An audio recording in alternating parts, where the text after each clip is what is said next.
Hello. Welcome to our channel enlighten Amulya. This is Sravanthi. అందరికీ నమస్కారం.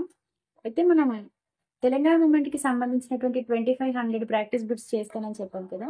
దాదాపు అందులో ఒక 750 క్వెషన్స్ అయితే అయిపోయాయి. రిమైనింగ్ చూద్దాం. అయితే కొద్దిమంది ఇండియన్ హిస్టరీ బిట్స్ కూడా ఉంటే పెట్టండి మేడం అని అడగడం జరిగింది. సో, నా దగ్గర దానికి కూడా ఒక ప్రాక్టీస్ బుక్ అయితే ఉంది. సో, అవి కూడా నేను ఇంపార్టెంట్ కీ పాయింట్స్ లాగా కొన్ని కొన్ని బిట్స్ అయితే చేస్తున్నాను. అవి కూడా చూడండి. ఇప్పుడు అందరూ మరి బుక్స్ చాలా బాగున్నాయి మేడం. ప్లీజ్ ఒకసారి బుక్స్ చూపించండి అని అడుగుతున్నారు. దానికోసం ఈ స్పెషల్ వీడియో అయితే చేస్తున్నాను. చూడండి. తెలంగాణ మూవ్‌మెంట్‌కి సంబంధించినటువంటి తెలంగాణ ఉద్యమం, సంస్కృతి, చరిత్ర. Practice books. ఇది అన్ని పోటీ పరీక్షలకు ఉపయుక్తం. అంటే యూజ్‌ఫుల్. ఎవరిది అంటే మా పబ్లికేషన్స్. ఎంఏ మా పబ్లికేషన్స్. రైటర్ ఎవరంటే Nalluri Suresh Kumar sir. Nalluri Suresh. Senior faculty in Telangana movement. చాలా చాలా బాగుంది బుక్. అయితే యాక్చువల్‌గా నాకు ఈ బుక్ ఎలా తెలిసిందంటే, నేను కోచింగ్ తీసుకున్నానని మీకు చెప్పాను గదా! అప్పుడు ఈ సార్ ఈ బుక్ తీసుకురావడం జరిగింది. కాకపోతే ఈ బుక్ దీనికి ఇంకా అడ్వాన్స్డ్ వెర్షన్ గూడా సార్ రిలీజ్ చేయడం జరిగింది. కానీ అప్పుడు నేను ఓన్లీ గ్రూప్ 4 పర్పస్‌లో ఉన్నాను గాబట్టి, గ్రూప్ 4లో ఎక్కువ వెయిటేజ్ లేదు గదా! సో, ఇన్ని బుక్స్ ఎందుకు తీసుకోవడం అని ఎక్కువ స్కోర్ ఉన్న సబ్జెక్ట్సే నేను అప్పుడు ప్రిఫర్ చేయడం జరిగింది. జస్ట్ ఆల్రెడీ నేను దీనికోసం కొన్ని షార్ట్ నోట్స్ రాసుకున్నాను. అదే చదువుకున్నాను. ప్రాక్టీస్ అయితే చేయలేదు. కానీ తర్వాత ఆ బుక్ చూసిన తర్వాత అర్థమైంది బుక్ బావుందని. సో, తర్వాత ఇక్కడ ఈ బుక్ ఎక్కడ తీసుకున్నా అంటే మన కరీంనగర్‌లో గీతా భవన్ దగ్గర మాతృశ్రీ పబ్లికేషన్స్ అని ఒకటుంటుంది. అందులో అన్ని రకాల బుక్స్ అవైలబుల్‌గా ఉంటాయి. సెకండ్ హ్యాండ్ బుక్స్ కూడా ఉంటాయి. సో, అప్పుడు ఈ బుక్ చూసిన తర్వాత సరే ఓల్డ్ అయినా, న్యూ అయినా ఓకే గదా! అని ఈ బుక్ అయితే తీసుకున్నాను. ఇంకా మీకు కనిపిస్తే దీనికి అడ్వాన్స్డ్ వెర్షన్ బుక్ కూడా ఉంది. ఆ బుక్ అయినా తీసుకోండి. ఓకేనా? నెక్స్ట్ భారతదేశ చరిత్ర. ఇది మొత్తం ప్రాక్టీస్ పేపర్సే. ఇండియన్ హిస్టరీ ప్రాక్టీస్ పేపర్స్ పోటీ పరీక్షల ప్రత్యేకం. రైటర్ ఎవరు అంటే బివి రమణారెడ్డి సార్. తను సీనియర్ ఫ్యాకల్టీ. ఈ బుక్ అయితే చాలా అంటే చాలా బాగుంది. ప్లస్ క్వాలిటీగా ఉంది. చూస్తేనే చదవాలనిపించే అంత ఇంట్రెస్టింగ్‌గా ఉంటుంది. న్యూ రిక్రూట్మెంట్స్‌కి ప్యాటర్న్ చాలా చేంజ్ అయింది. అంతకుముందు ఓన్లీ సింగిల్ లైన్ క్వెషన్స్ ఉంటుండే. బట్ ఇప్పుడు అలా కాదు కదా! సో, న్యూ ట్రెండింగ్‌కి తగిన విధంగా క్వెషన్స్ అయితే ఉన్నాయి. ఎక్కువ మ్యాచ్ ద ఫాలోయింగ్ అని 4 స్టేట్మెంట్స్ ఇవ్వడం. ఇక్కడ చూడండి. స్టేట్మెంట్స్ ఇచ్చేసి 2 సరైనవి, 3 సరైనవి, ఓన్లీ 1 మాత్రమే సరైనవి. ఇటువంటి క్వెషన్స్ చాలా చాలా ఉన్నాయి. దాదాపు ఎన్ని ప్రాక్టీస్ పేపర్స్ అంటే మొత్తం 58 ప్రాక్టీస్ పేపర్స్ ఉన్నాయి. దాంతో పాటు సార్ రాసినటువంటి టీచింగ్ స్పెషల్ నేను ఆల్రెడీ చెప్తున్నాను కదా! అంటే ఒక వర్డ్‌కి సంబంధించినటువంటి పదాలన్నీ ఒకే దగ్గర.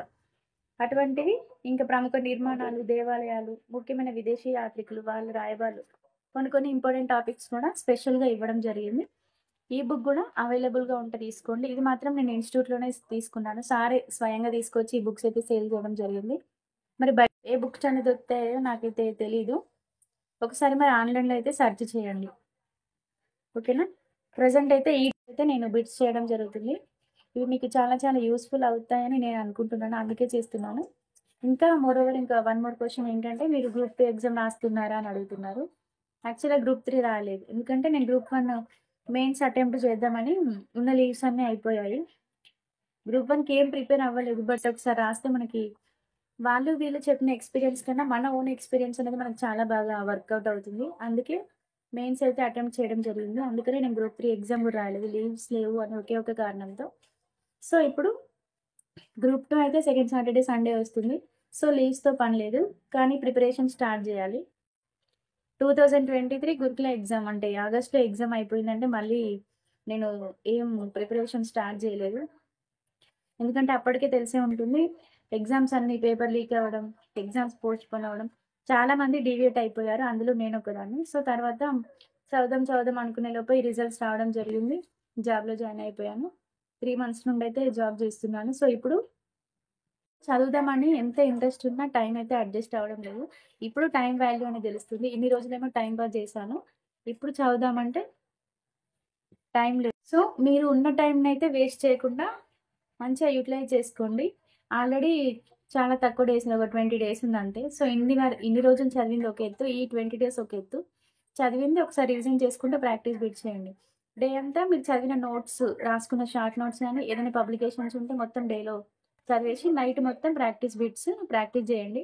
ప్రాక్టీస్ చేయకపోతే మనకి గుర్తురావు. అక్కడ మనకి అన్ని క్వెషన్ చూసినట్టే అనిపిస్తుంది. ఆన్సర్ తెలిస్తే క్వెషన్ తెలుస్తాయి. బట్ క్వెషన్‌కి ఆన్సర్‌ని వెతకడానికి టైం వేస్ట్ అవుతుంది. రివిజన్‌కి ఉన్న తేడా ఏంటంటే రివిజన్ చేసినా చేయకపోయినా కొంచెం గుర్తు చేసుకొనైనా మనం ఆన్సర్ పెడతాం. బట్ టైమ్ టేకింగ్ అనేది రివిజన్ చేసుకుంటే మనకి ఈజీగా అయిపోతుంది. క్వెషన్ టు ఆన్సర్ వెళ్ళిపోతాం.